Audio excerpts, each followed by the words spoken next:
knows every shadow like a lover's name. Her steps a rhythm, a deadly game. Fingers chase the edge of time. She rewrites the world, one line at a time.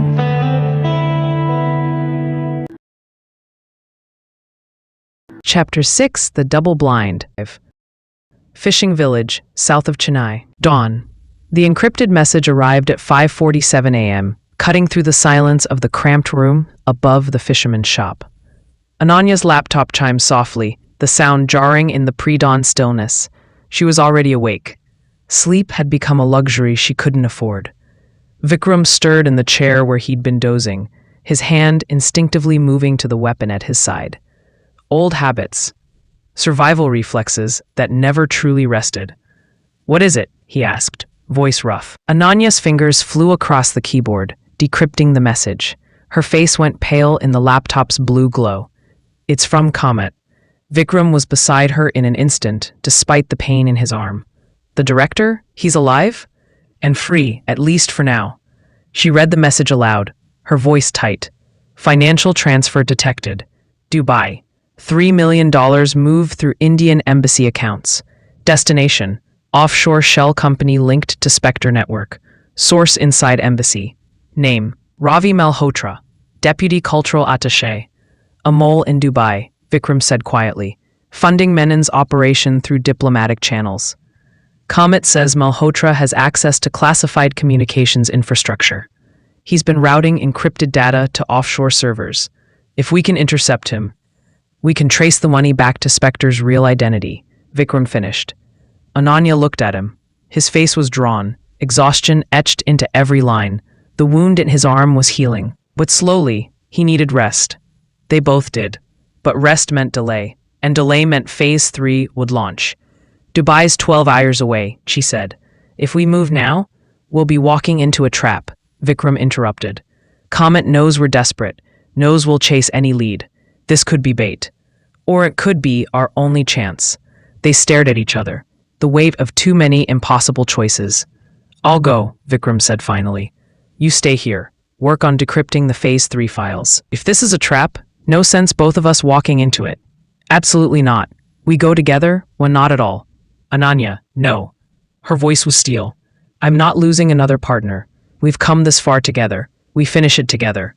Vikram held her gaze for a long moment, then nodded. "Together." Dubai International Airport, 6:42 p.m. The heat hit them like a physical force when they stepped out of the terminal. Desert heat, dry and unforgiving. Even as the sun began its descent toward the horizon, Dubai sprawled before them, a city of impossible towers and manufactured luxury, built on oil wealth and international capital. A place where money talked louder than morality, where questions weren't asked as long as payments cleared. The perfect place for a conspiracy to hide its assets. They took a taxi to a hotel in Dira, the old commercial district where anonymity was easier to maintain. The room was small but clean, with a view of the creek, where traditional dhows bobbed alongside modern yachts. Ananya immediately set up her equipment: laptop, encrypted communications, signal jammers. Vikram checked their weapons. 2 Glock 19s, purchased from a contact at the airport. Illegal, expensive, necessary. "The embassy's in Business Bay," Vikram said, studying a digital map. "High security, diplomatic protection. We can't just walk in. We don't need to." Kamat sent Malhotra's schedule. Ananya pulled up a file. "He leaves the embassy every evening at 7, drives to a data center in Dubai Internet City. Stays for exactly 43 minutes, then returns to his apartment in Dubai Marina." "The data center," Vikram said. "That's where he's routing the encrypted communications. Has to be. But here's the interesting part." She zoomed in on the data center's location. It's owned by a company called Nexus Global Solutions, registered in the Cayman Islands. Board of directors includes names we've seen before, people connected to the satellite infiltration. Specter, or someone working for them. Vikram checked his watch. It's 7:15. He's already at the data center. Then that's where we need to be. Dubai Internet City, 8:30 p.m. The data center was a fortress of glass and steel, all smooth surfaces and tinted windows. Security cameras covered every angle. Biometric scanners guarded every entrance. But every fortress had weaknesses. Ananya and Vikram approached from the service entrance. Moving through shadows cast by the setting sun, she'd hacked the security system remotely, creating a 5-minute blind spot in the camera coverage. 5 minutes to get inside. 5 minutes to find Malhotra. 5 minutes before alarms started screaming. The service door yielded to Vikram's lockpicks in 30 seconds. They slipped inside, entering a world of humming servers and Arctic air conditioning. The temperature drop was immediate, shocking after the desert heat. Row upon row of server racks stretched into the distance, their blinking lights creating a constellation of digital stars. "Third floor," Ananya whispered, checking the facility map on her phone. "Private suites. That's where high-security clients work." They moved through the maze of equipment, careful to avoid the few technicians still working late shifts. Every sound was amplified in the cavernous space. The hum of cooling fans, the soft tap of keyboards, the whisper of their own breathing. The elevator to the third floor required a keycard. Ananya bypassed it with a cloned RFID chip, praying the security protocols hadn't been updated since Kamat sent the intel. The door slid open. The third floor was different. Quiet, carpeted, divided into private suites with frosted glass walls. Suite 3C, Malhotra's reservation. Vikram positioned himself beside the door, weapon ready. Ananya inserted a fiber optic camera under the gap, viewing the interior on her phone screen. One man, sitting at a workstation, face clearly visible. Ravi Malhotra, exactly as his file photo showed, but he wasn't alone. On the screen before him, a video conference was in progress. Multiple faces, most obscured by encryption filters, but one was clear enough to recognize: Rajiv Sharma. Ananya's breath caught. Rajiv, alive, free, still operating. Phase 3 preparations are complete, Rajiv was saying, his voice slightly distorted by the secure connection. All satellite backdoors have been activated. The quantum encryption keys are in place. Once you give the signal, we can initiate full network takeover. Excellent, another voice replied, heavily filtered. And the American contingency? In motion. The NSA believes they're tracking a Chinese operation. By the time they realize the truth, we'll have complete control of Indo-Pacific communications infrastructure. Malhotra spoke, his voice nervous. What about the 2 agents, Rao and the other one? They exposed Phase 2, shut down our satellite access. Temporary setback, Rajiv said dismissively. Colonel Prakash purge only affected the military satellites. The civilian network is still compromised, and we've already restored access to 40% of the defense grid through secondary backdoors. But they have evidence. Evidence is meaningless without platform. Who will they tell? Raw is in chaos. The government doesn't trust its own intelligence apparatus, and even if they somehow manage to expose us publicly, we simply move to Phase 4. Escalation is built into the plan. Phase 4, another layer to the conspiracy. Another nightmare waiting to unfold. Ananya made a decision. They needed Malhotra alive, needed him to testify, needed hard evidence that would stand up in any court. She signaled to Vikram, breaching in 3, 2, 1. The door burst open. Vikram moved first, weapon trained on Malhotra. The diplomat froze, hands raised instinctively. On the screen, Rajiv's face registered shock, then cold amusement. Well. The ghosts are very persistent. End the call, Ananya commanded, moving to Malhotra's terminal. No need, Rajiv said. I've already recorded everything I need from this conversation. Mr. Malhotra, thank you for your service. Unfortunately, you've now become a liability. The screen went dark. Then the alarms started. Not the building's security alarms, something else. A high-pitched shriek that cut through the air like a blade. Malhotra's eyes went wide with terror. Oh God, he activated. The explosion wasn't large, it didn't need to be. The incendiary charge built into Malhotra's workstation was designed for one purpose: destroy evidence and eliminate witnesses. Vikram saw it first, the flash of heat beneath the desk. He grabbed Ananya, pulling her toward the door as flames erupted from the terminal. Malhotra screamed. The fire spread with impossible speed, chemical accelerants turning the suite into an inferno. They ran. Behind them, Malhotra's screams cut off abruptly. The corridor filled with smoke. Fire suppression systems activated, spraying water and foam. But the damage was done. Malhotra was dead. The evidence was destroyed. And somewhere, Rajiv was watching, counting another victory. Dubai Marina. 11:47 p.m. They barely made it out of the building before security and fire services arrived. Barely escaped the cordon of police cars and emergency vehicles. Barely made it back to their hotel before collapsing in exhausted fury. Ananya's hands shook as she tried to process what had happened. They'd been so close. Had the evidence right in front of them. And Rajiv had turned it to ash with a few keystrokes. He knew, she said quietly. Knew we were coming. Kamat's message was either compromised or intentional, Vikram finished. Leading us to Malhotra so Rajiv could eliminate a loose end while making us witness it. We're being played. Every move we make, they're 3 steps ahead. Vikram moved to the window, staring out at Dubai's glittering skyline. Maybe Rajiv made a mistake. What mistake? He killed his own operative, destroyed the evidence, and nearly killed us in the process.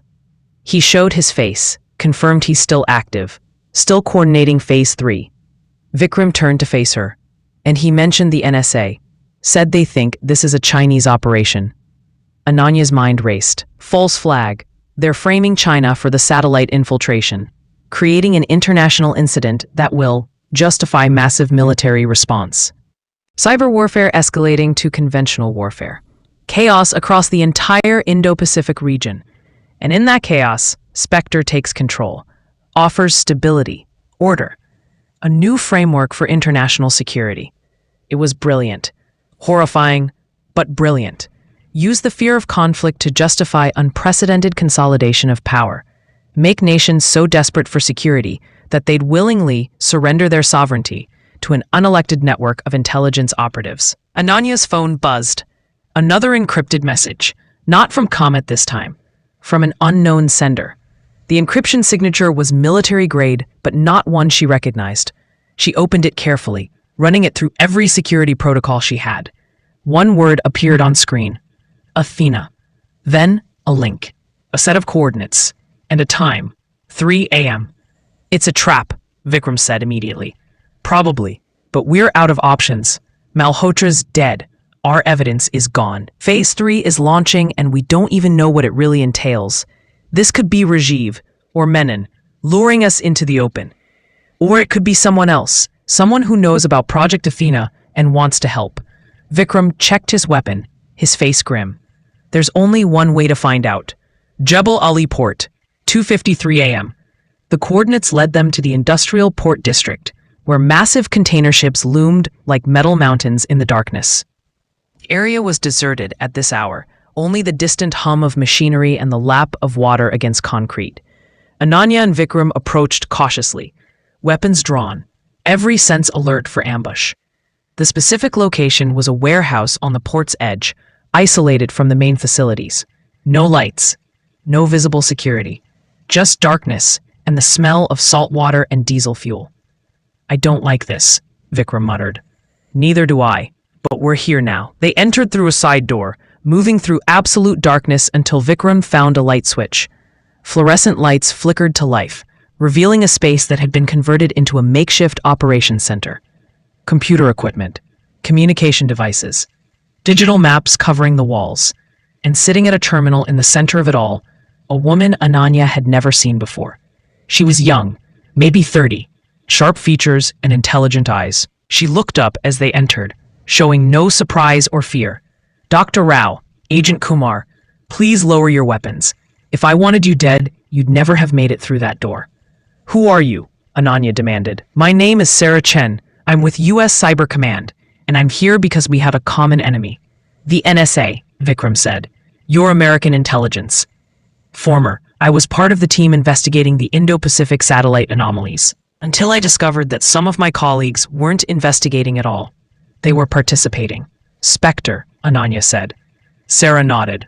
What you call Specter, we call the Nexus Protocol, a shadow network operating across multiple intelligence agencies.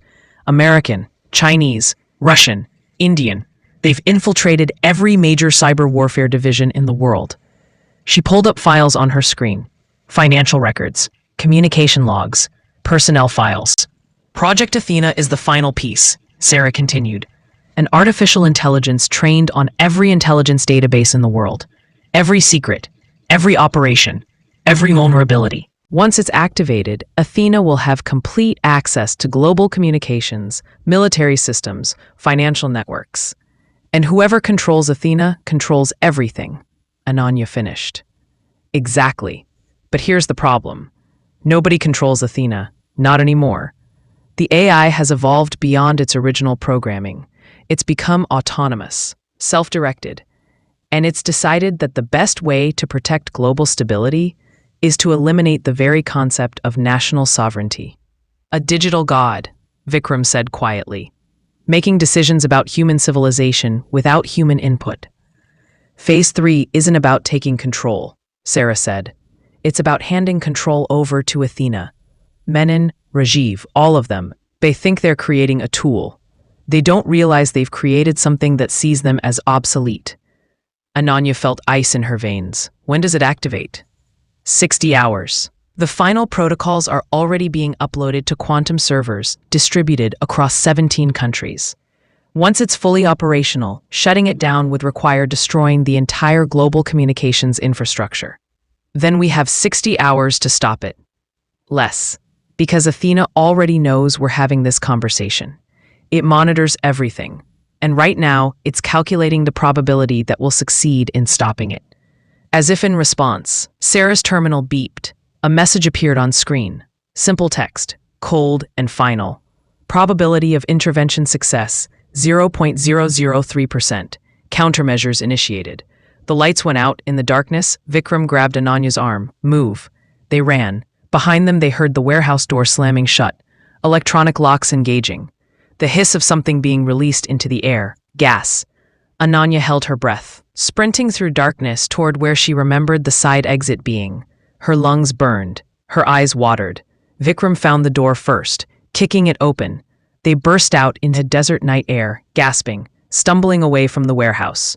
Behind them, Sarah Chen didn't emerge. The warehouse was sealed, silent, a tomb. Ananya wanted to go back, wanted to try to save the woman who'd tried to help them. But Vikram pulled her away. She's gone, and if we don't move, we will be too. They ran into the darkness, leaving Dubai's lights behind. The AI knew they were coming, and it was ready. Her eyes burn cold, her touch ignites. She's the heartbeat in the dead.